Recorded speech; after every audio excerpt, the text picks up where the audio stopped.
My name is Clarence Adu.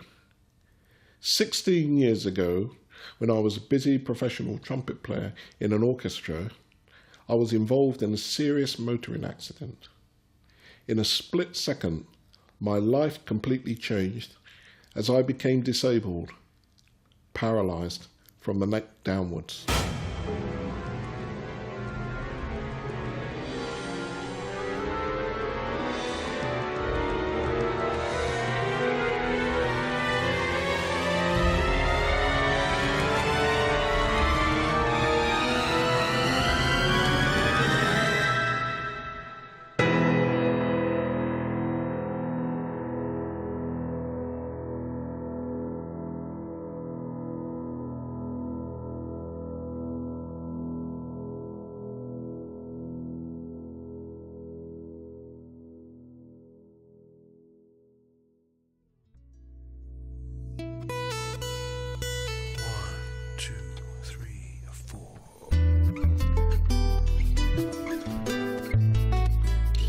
This song that Sting specially recorded for me in Durham Cathedral speaks about how fragile we are. Ironically, the original version was playing as my car span off the road, taking me near to death. The blood will flow when flesh and steel are one, drying in the color of the evening sun. Tomorrow's rain will wash the stains away, but something in our mind will always stay. Perhaps this final act was meant to clinch our lifetime's argument that nothing comes from violence and nothing ever could. For all those born beneath an angry star, lest we forget how fragile we are. On and on the rain will fall like tears from the sky, like tears from the sky. On and on the rain will say how fragile we are, how fragile we are.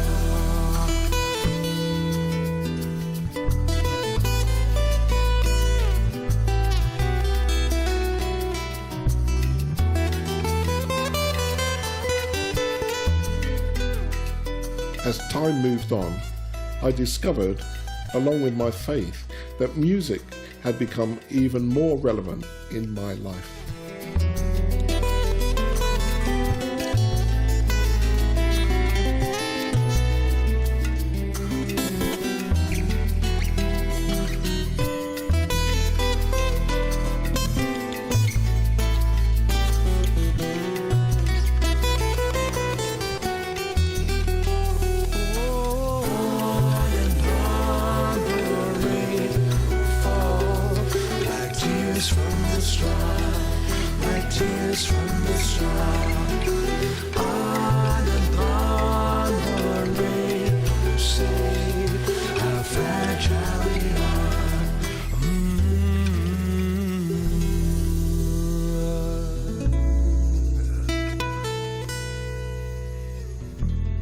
I have been privileged to ask a handful of musician friends that have influenced me what music means to them.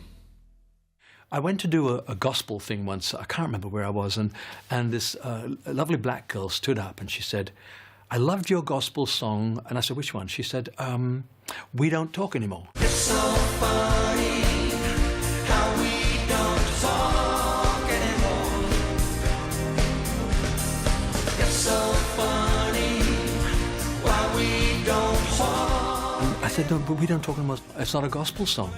She said, "Well, it worked for me," she said, "because I woke up one morning and I heard, 'So funny how we don't talk anymore.'"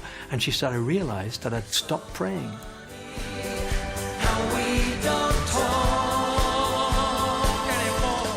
I guess in a way, God can use just anything, whether it be an emotional string section that will calm you, or brass section that will lift you up and make you feel good, or a lyric like that, which was never meant to have that message.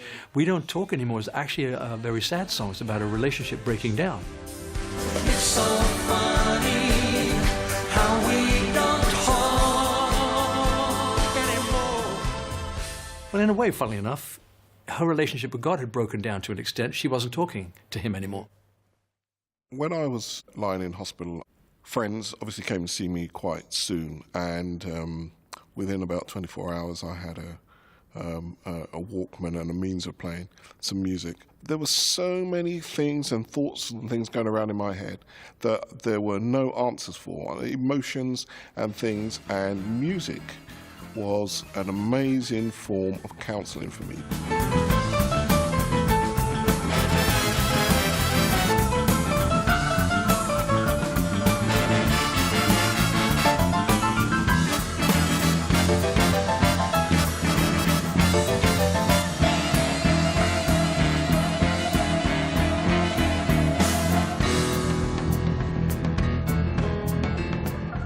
A lot of people enjoy music, listening to music. A lot of people enjoy playing music.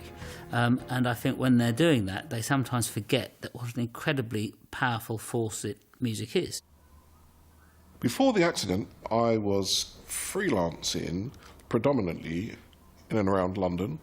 I was picking up a variety of different types of music. I was in and out of some West End shows and playing with pop groups and everything. I just loved to play, and so I wanted to play here, there and everywhere. I'd just come back off a music tour somewhere and my telephone was ringing. I picked up the phone and it was Courtney Pine, and he wanted me to help him out on a gig that night. I said, look, I can give you some numbers, and if you get really, really stuck, ring me back.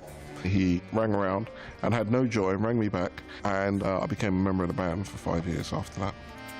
Music really does have, I think, special powers in terms of enhancing the human experience, you know.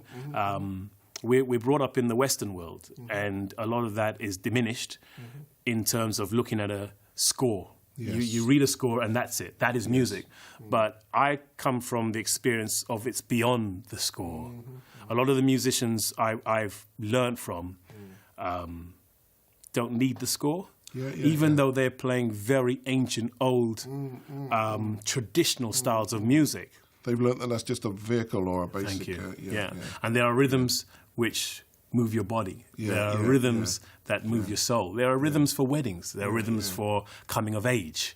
And I really enjoy this feeling, and I really believe, you know, that I can play that note which will end all suffering. No. No, that's right, But I look forward to that tonight. I'll be searching.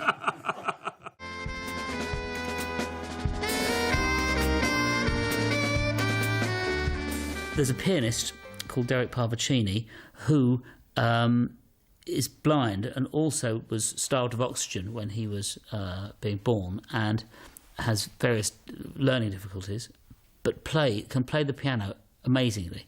And when I say amazingly, not just amazingly because of what's happened to him, but amazingly anyway.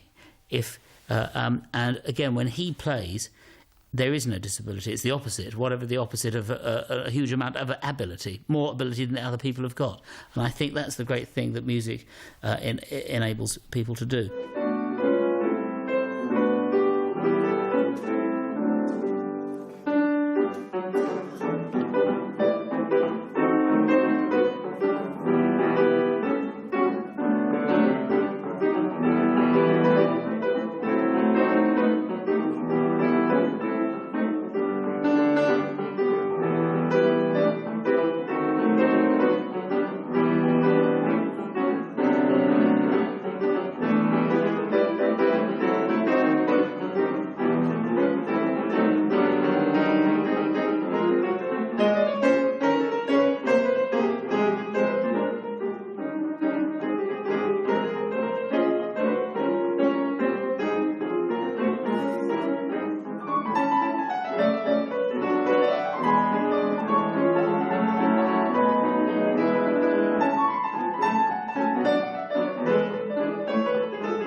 My friend, Dame Evelyn Glennie, hears and appreciates music using other senses.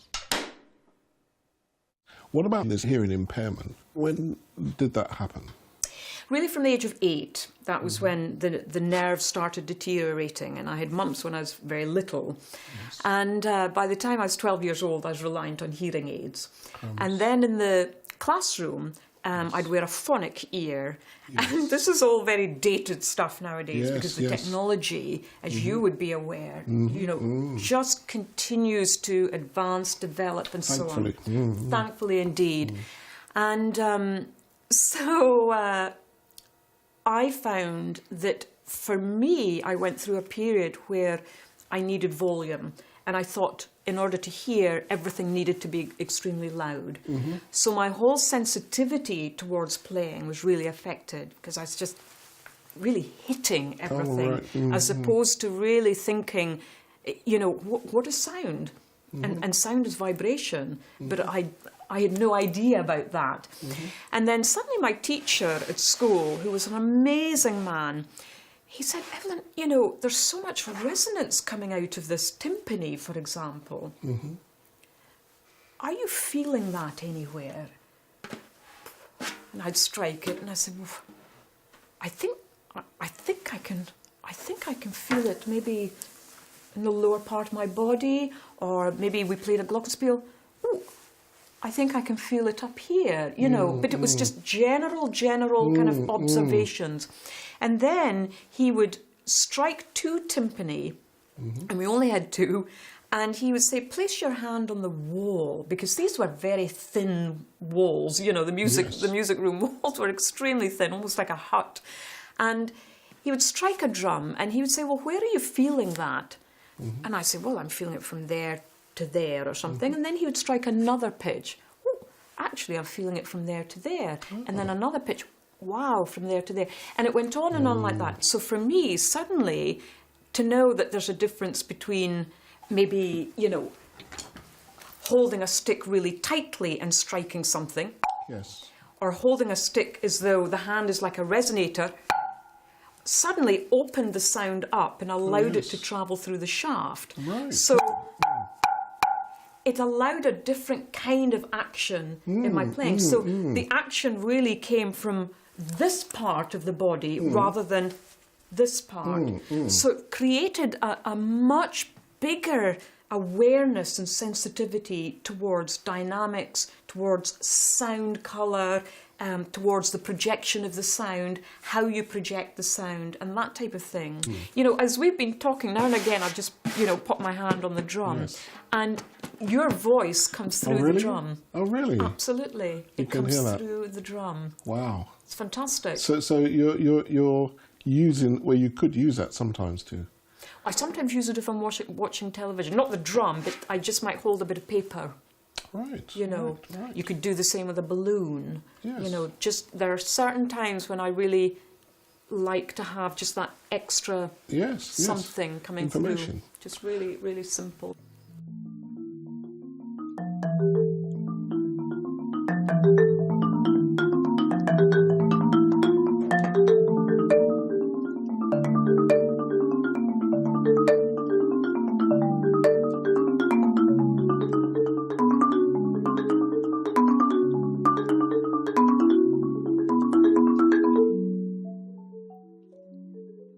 If you were playing with an ensemble, it would be, you'd maybe have to use other parts of your body to hear. Yeah, absolutely. And that's why, you know, if you're using the whole body, there's a lot of the body to use. You know what I mean? There's so even if one part is not being allowed to have that sound come through, or you're not registering that sound, there are other parts of the body that will become ultra sensitive.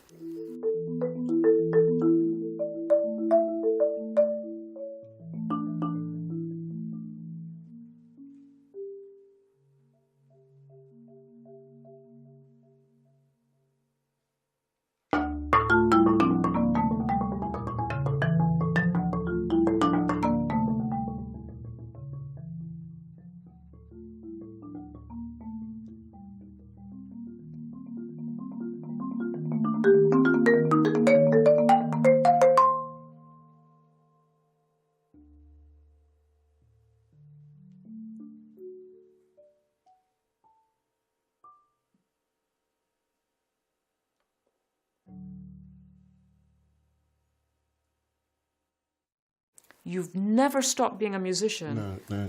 I won't stop being a musician. No. You know, so that's a pretty priceless thing that we have.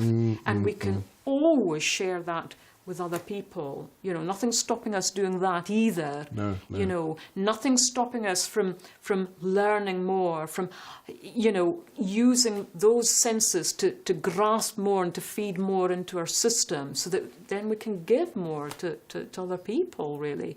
That's what I kind of enjoy, and I suppose that's what music is about for me.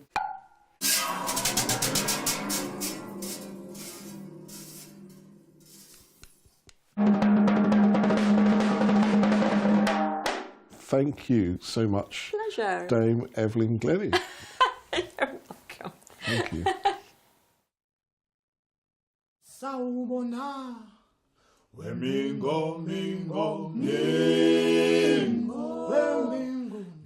I was first drawn to this group by their South African harmonies and tones ringing around the concourse where I work at the Sage Gateshead.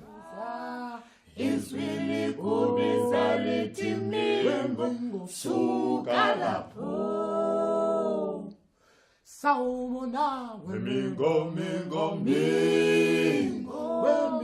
Tandane kababa, hlaleleni phansi kwalembali, awuzwa izwi likubiza lithi mingo, suka lapho, mingo,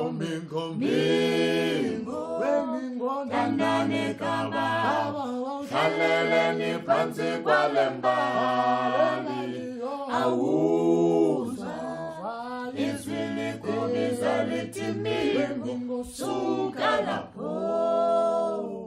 Our culture, or the people that we are, our nation is a singing nation. Yes. So we grow up in that environment whereby we sing as little kids.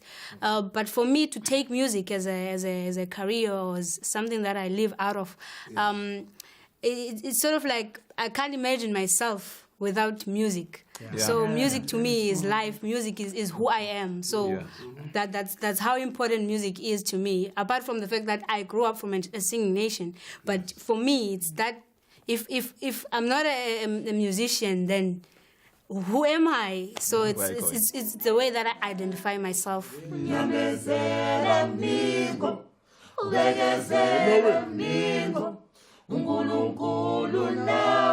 Kona uzophumelela nyamezela mingo ubekezela mingo uNkulunkulu nawe khona uzophumelela nyamezela mingo ubekezela mingo uNkulunkulu nawe khona uzophumelela nyamezela mingo ubekezela mingo.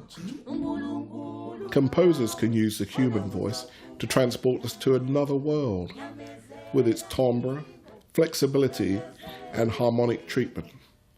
It can change our moods, sometimes calling us to be joyful, to mourn, to be reverent and at peace.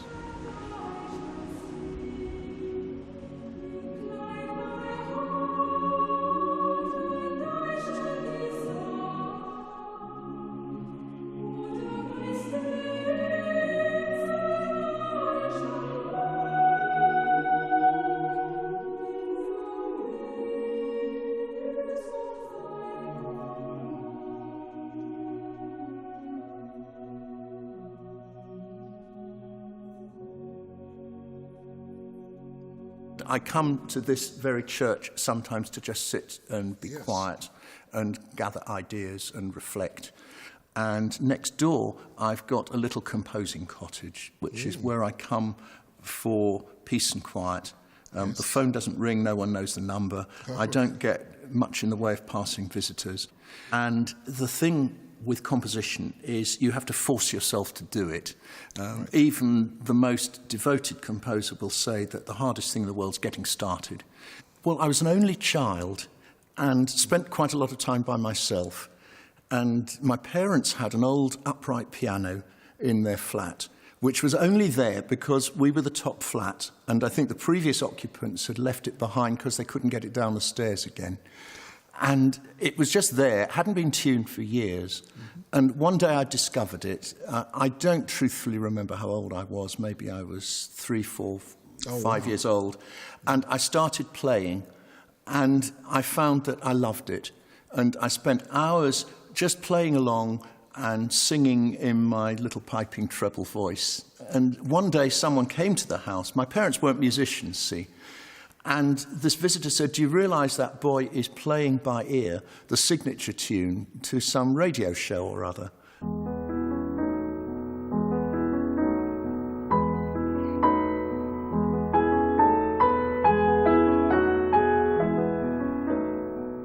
And they said, "Oh, right, yes, I suppose he is." And so the visitor said, "Well, look, you know, he should have some musical training. Why not send him to be a chorister at St. Paul's Cathedral?" Wow. Now, I never got as far as the audition because I knew that at St. Paul's or any cathedral, you sang over Christmas. And I had this idea, well, A, that I wouldn't see my mum and dad at Christmas, and B, that I wouldn't get any presents. And so I said, no, I don't want to do the audition. What happened instead was that I was sent to the school my dad had been to in North London, Highgate School, where there was a very strong musical tradition and a lovely chapel choir, which I joined right from day one. But it was then when I was at college that David Wilcox, who was the director of King's College Choir, heard that I'd been composing. Yes. And he asked if he could see some of my work. And really, I pulled out of the drawer bits and pieces that I could find. Yes. And I don't know whether they were more advanced than my keyboard skills, but he evidently thought that maybe it was worth publishing. And so it was thanks to him that I actually got into print. I can play every instrument in my imagination. Yes. And I think that's something a composer has to be able to do, that you know what an instrument's capable of, you know the things that are awkward, the things that are comfortable, the things that sound nice and difficult but actually aren't too bad. And the beauty of being a composer is you write them all down, and then somebody else has to do all the hard work of playing them. Yes, and you also have to have a sense of what they sound like in combination. It's like being a chef, that you have to know what the different ingredients will taste like when they're all mixed together. I was given the opportunity to write a work that became the Gloria. It was a commission that came from a choir in the Midwest, where they have wonderful brass players. There's a very strong marching band tradition in the Midwest in America. And I got a letter from the choir director of a group called the Voices of Mel Olson, based in Omaha, Nebraska. Yes. And this must have been 1974. And he said, "Look, I'd love you to write a work for my choir, about 80 voices, they're pretty good, and we love to work with instruments, but I haven't got the budget for a full orchestra." And so I thought to myself, well, if he can't afford a full orchestra and he's just going to have a small number of instruments, you can't get better value than from a brass ensemble. Decibel for decibel, you know. Yes, I mean, that's about hard to beat. So that piece was written for a large choir? Yes. I see. And 8 brass. And they were mostly, as I recall, high school kids.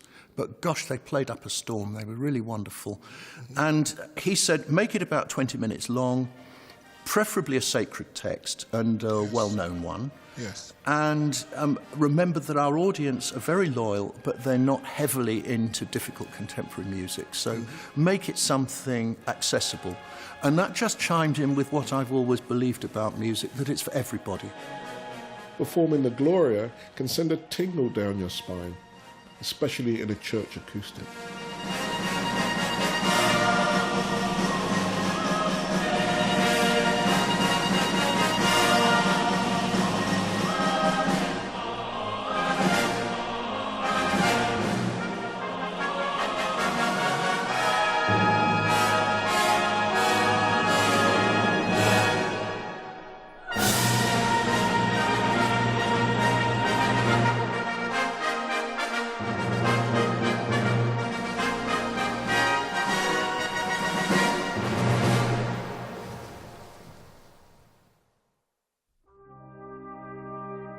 Just over 20 years ago, my very young boyhood dreams came true, giving me the great honour to perform a specially written cornet solo at the Royal Albert Hall with the International Staff Band of the Salvation Army.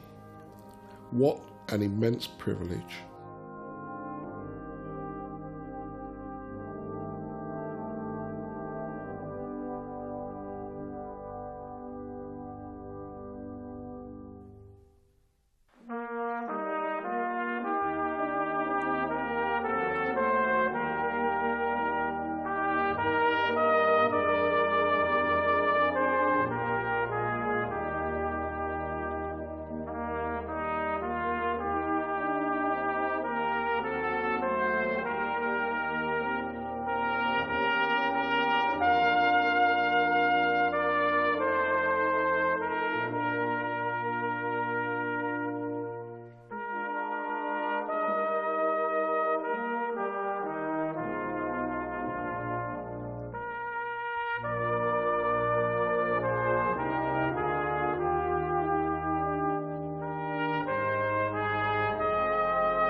I'm listening to this with one critical ear and the other ear reminding me of humbling echoes from the past.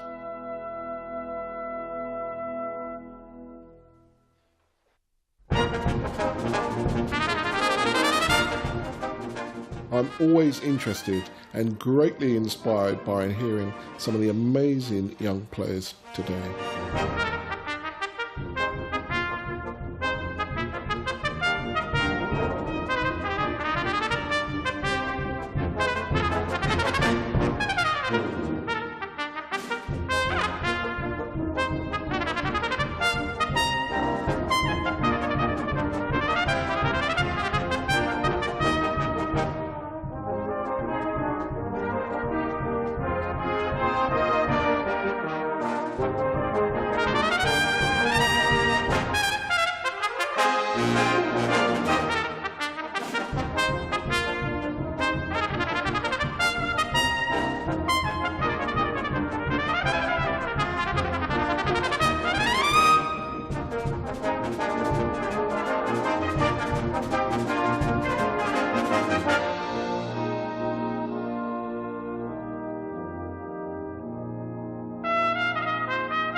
Well, that was great, Philip. Flourish, written by Paul Sharman. Is it nerve-wracking to do a take like that? I think it's, as a soloist, as a performer, it's always a solo that seems to go down well with an audience, so it sort of takes the pressure off a little bit. But yeah, there's so always you a can little enjoy it, and so you're not thinking of the technical aspects. Yeah, you of it, do sometimes, yeah. But no, I do really enjoy playing. I enjoy playing most of the stuff I play, but particularly solos like that, yeah, it's great fun. So although now you're only 22, Yes. 21, principal trumpet of the London Symphony Orchestra. That's correct. There's not many people in the world I'd be saying that to. When do you think you started getting interested in the trumpet enough to take it seriously? I can't really, as sad as it is, I can't really remember, even as a kid, not wanting to do it in some way, shape or form. As a profession, and listening to people like David Dawes from a very young age, and obviously some of the greater trumpet players, soloists and all that sort of stuff.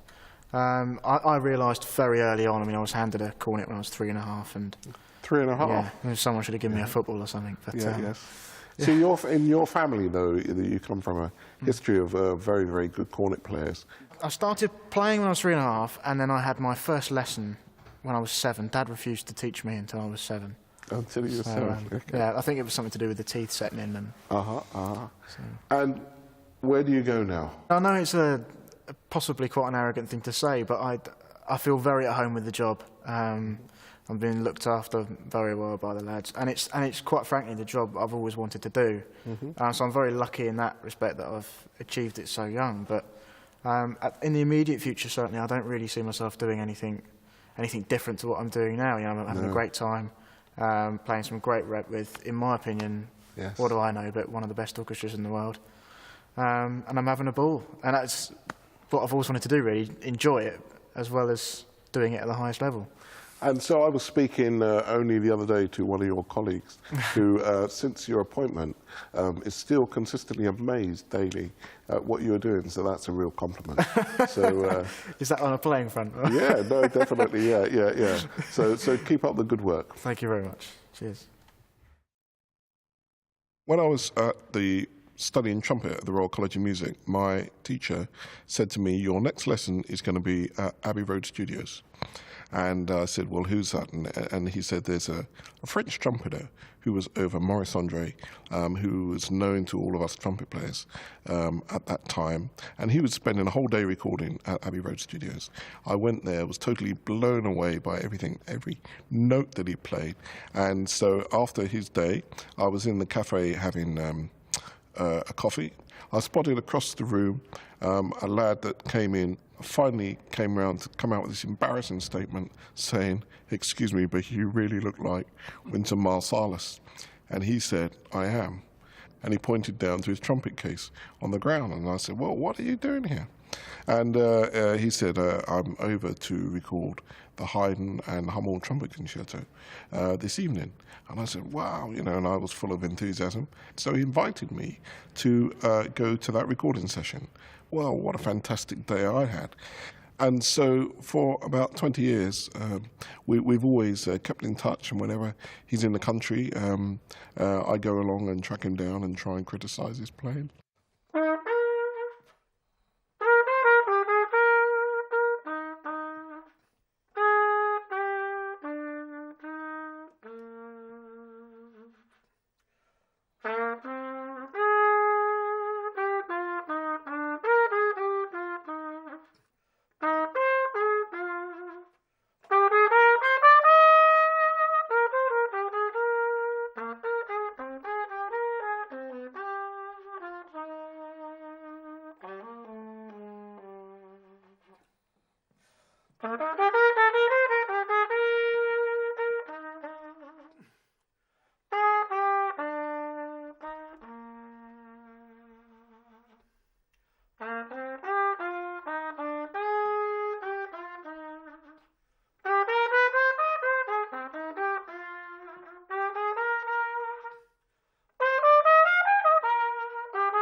you swinging it?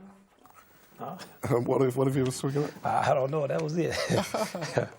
You know. 25 years now, I think it is around that, since I first met you, and that was in London, Abbey Road Studios, and you were doing some classical concertos.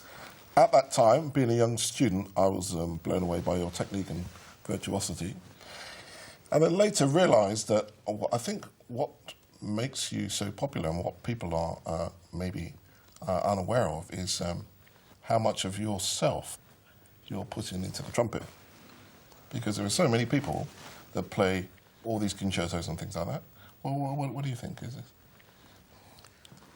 I guess just a certain level of commitment and just communication. Communication, yeah. The desire to communicate something to somebody that's deeper than the notes of the music, or deeper than the words.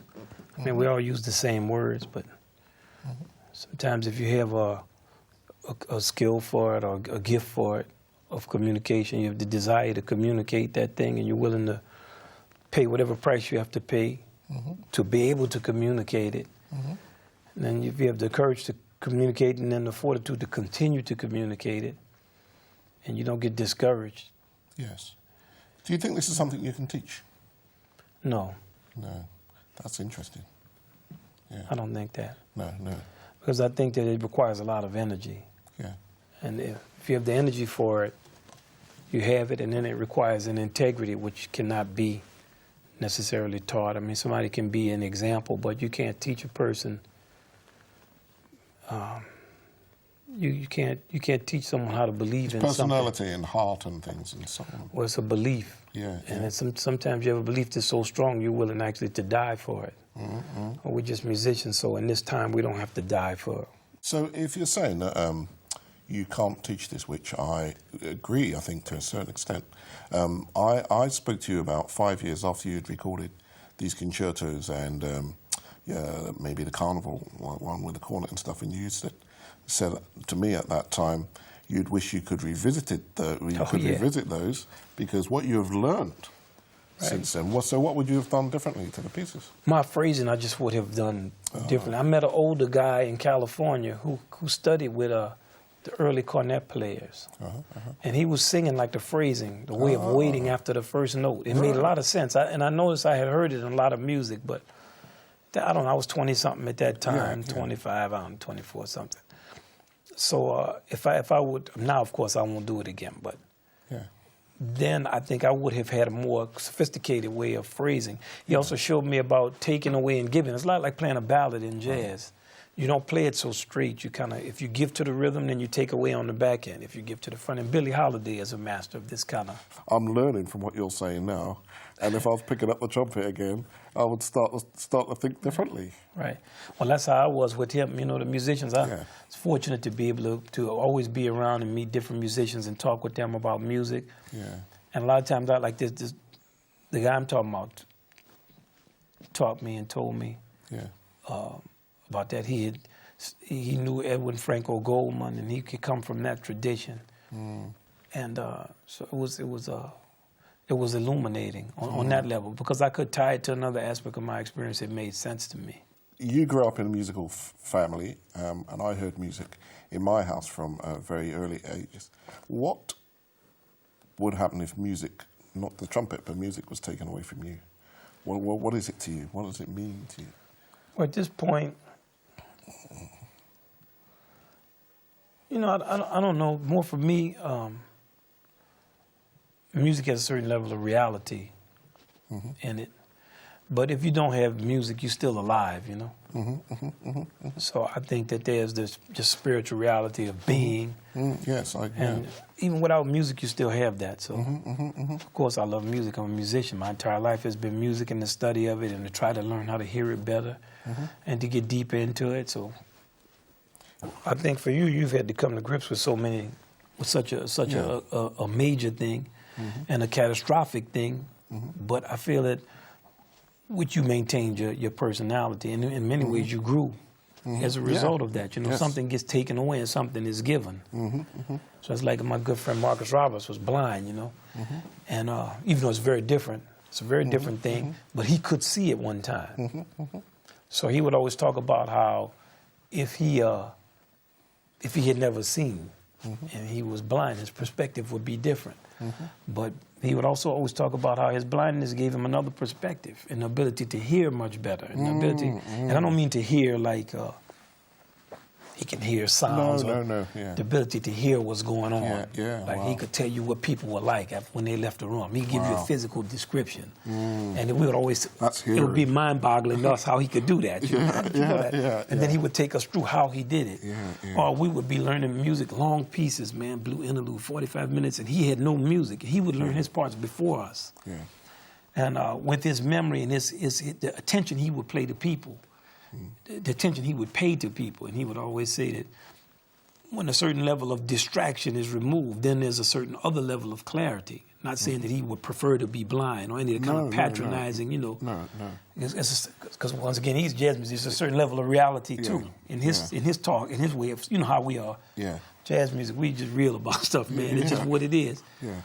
But I noticed a growth in you. You always had that beautiful personality, but you know what I mean. It's coming to grips with the situation. Definitely.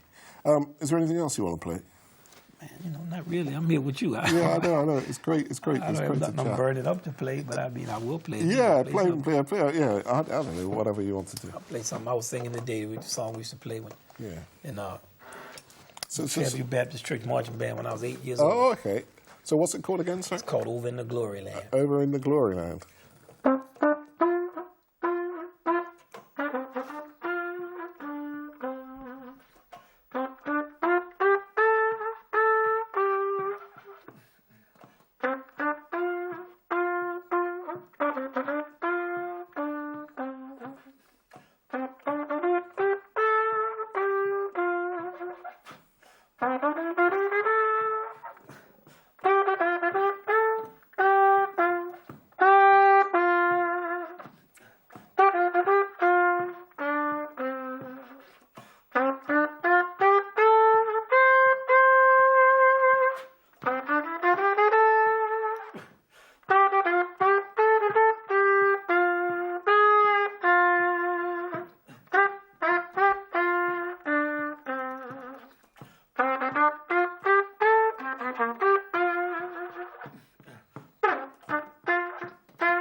Brilliant.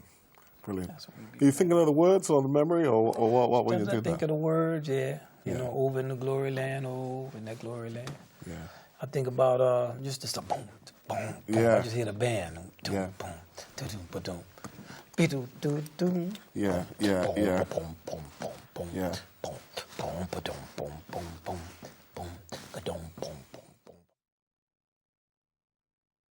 I think a lot of people who are disabled in one way can play a musical instrument, or if they're able to engage with music, often for the moments when they are doing that, it liberates them from any disability they've got.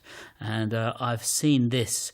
There's a thing called the Drake Music Project, in fact, which gets.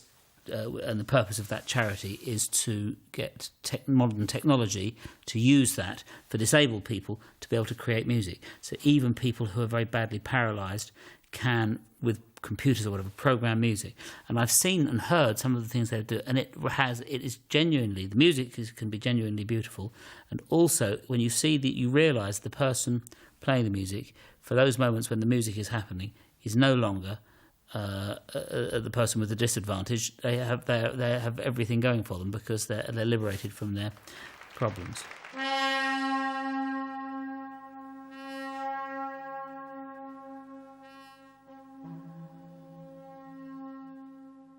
Rolf Gelhar designed a personalised instrument for me called Headspace.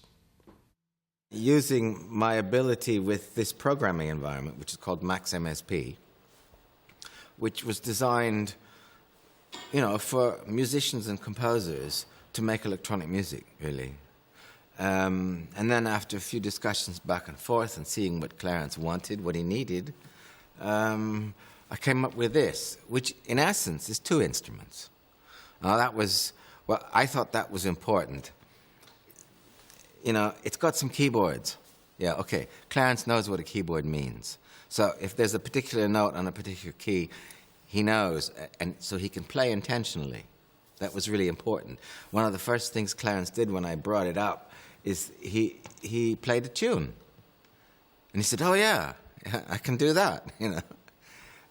And then I thought more interesting would be to have 2 instruments, because then he could with a certain function, like an automatic play function.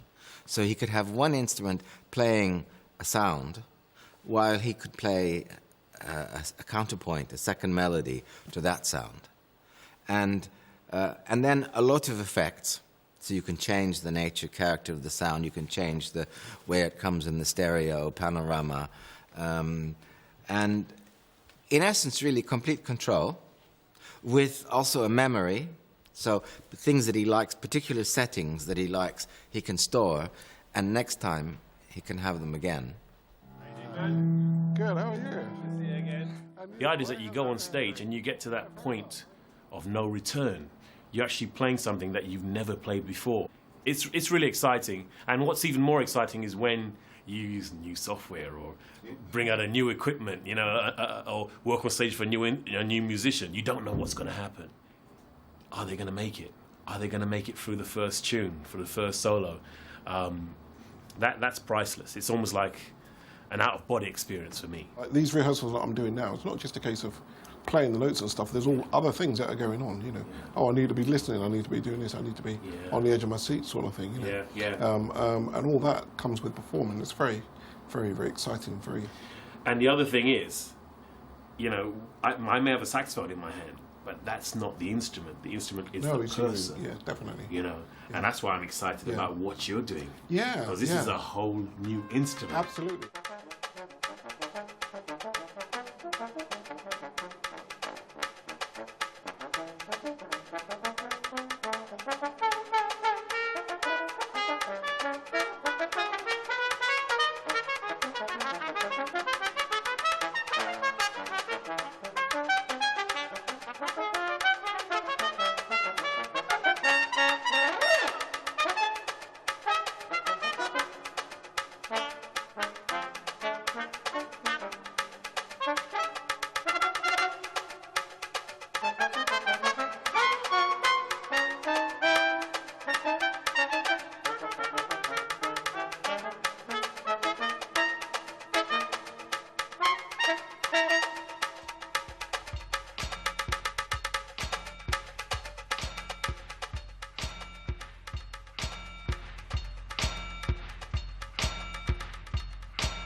The headset that I'm wearing has sensors either side of my head and one on top.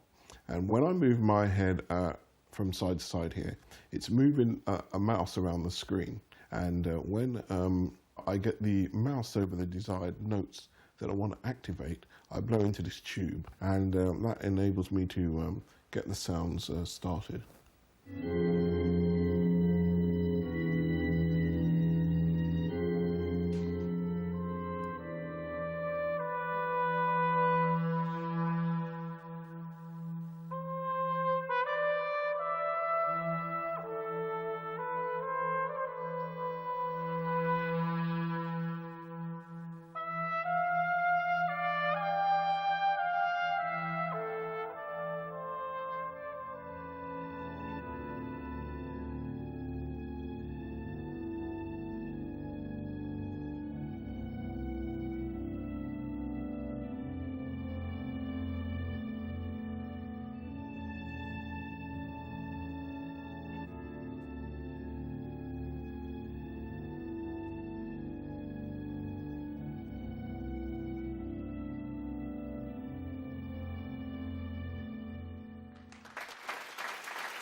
My foster parents took me and my brothers and sisters to Sunday school at their Salvation Army church in Shoeburyness, Essex. Just to share with you a little bit about how this march came about, I woke up about 4 o'clock in the morning, about 2.5 weeks before Christmas, and thinking about the DVD, I thought it would be nice if there was a piece of music that I could write or do something for my corps folk. And I grew up in the corps called Shoeburyness, and not being really a composer or a decent arranger, I decided to send an email to my friend Eilif Herestad, who I knew from doing some music schools in Scandinavia and also in this country. And we had a lot of fun together, and I liked some of his style of music and chords and things like that. And so I sent him an email, first of all asking him how he was, and the second line I said, how would you like to write for me the best march that's ever been written? And the third line was, can I have this in 4 weeks' time? So he wrote back later on that day saying, I was fine till I got your email, and I will have a go at the best march that's ever been written. And so I received this march by email 2.5 weeks after requesting that. And so we spoke a little bit on the telephone, and he wanted to know a little bit about Shoeburyness, and I explained that it was a small corps down on the coast there. Were there any tunes or anything that was very relevant to the corps? And there was, and one of the tunes that was really played a very important part in the corps was this tune, Grace Fathomless as a Sea. And they never sang it really in the proper rhythm that was written, but they used to have it as a prayer chorus and sing it very, very slowly. And so whenever the need arose to sing this chorus, everybody became, very much focused and in tune and very reverent. And as a young lad, I remember this very much. And a lot of the corps folk who, used to actually turn and get off their seats and kneel down and pray. So this was a chorus that was very important. I think in section A, he's put a twiddly bit in the cornets, because he got me to confess that often if there was a few cornet players there, I would sometimes play around with the cornet lines and decorate. So he incorporated that at the beginning. We then went on to talk a little bit about George Marshall, who, of course, is known to most people as a Salvation Army composer that got a bad back injury that left him also paralyzed, but he was inspirational with his music and things. And so there's a little quote in there towards the end as well. So it came as a big surprise when Dr. Stephen Cobb gave me the opportunity to conduct this piece, albeit with 3 minutes' notice.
I was hoping there wasn't a shot note on the end.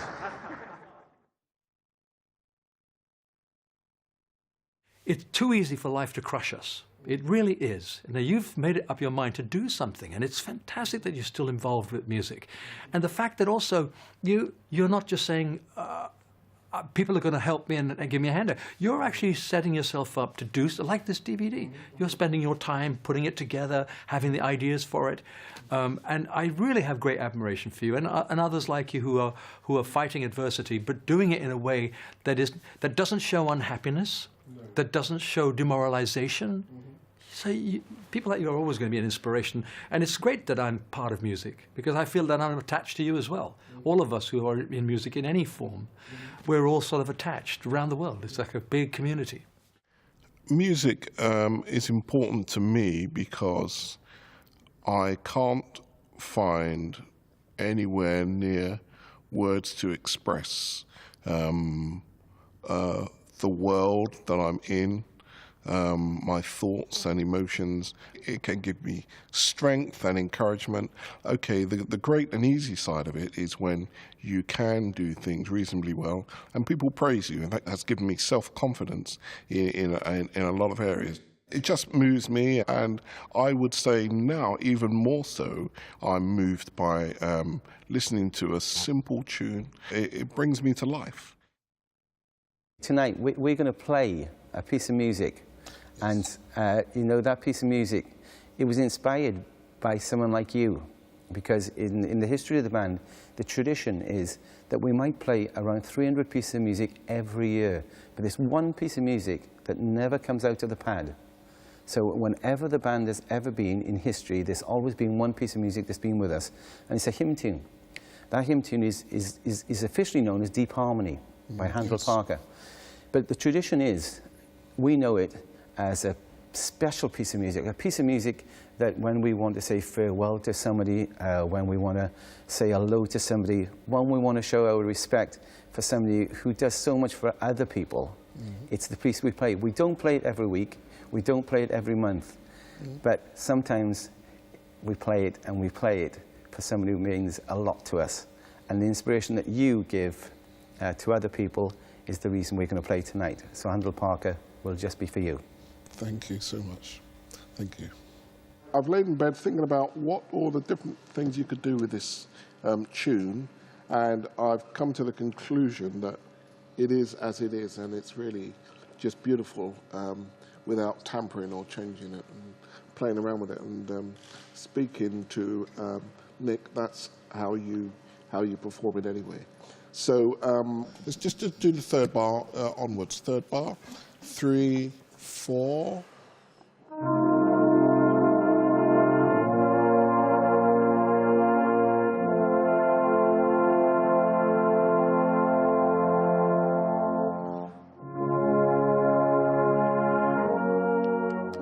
Yeah, that's great. That's great. So let's go back, forward on to the crescendo bar, which is how many? I'm assuming it's in the same place. Back from the end, 1, 2, 3, 4, 5, 6, 7 bars. Is that right? 7 bars. And only in this place, actually, we won't do that 4-bar phrasing. So that crescendo, so we're doing it as if it's the second time through. That crescendo is going to be really, really big and go into the next bar. So we won't have that gap.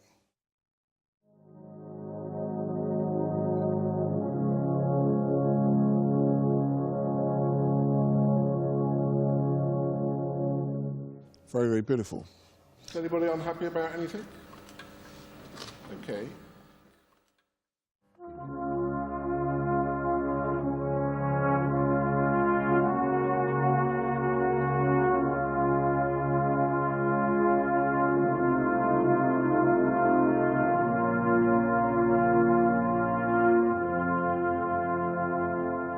Conducting different ensembles is an honour plus an enjoyable challenge for me.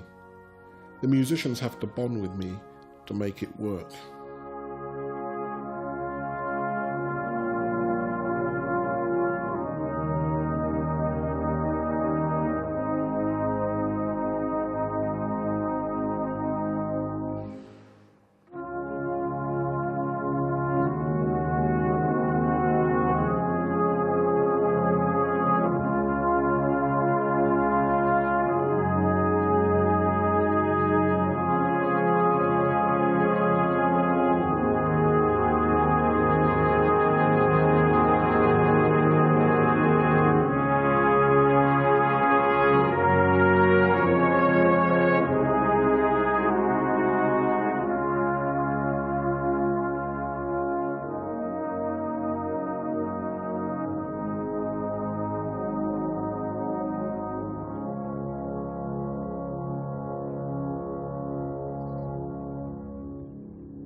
This, ironically, was the first tune that I ever played.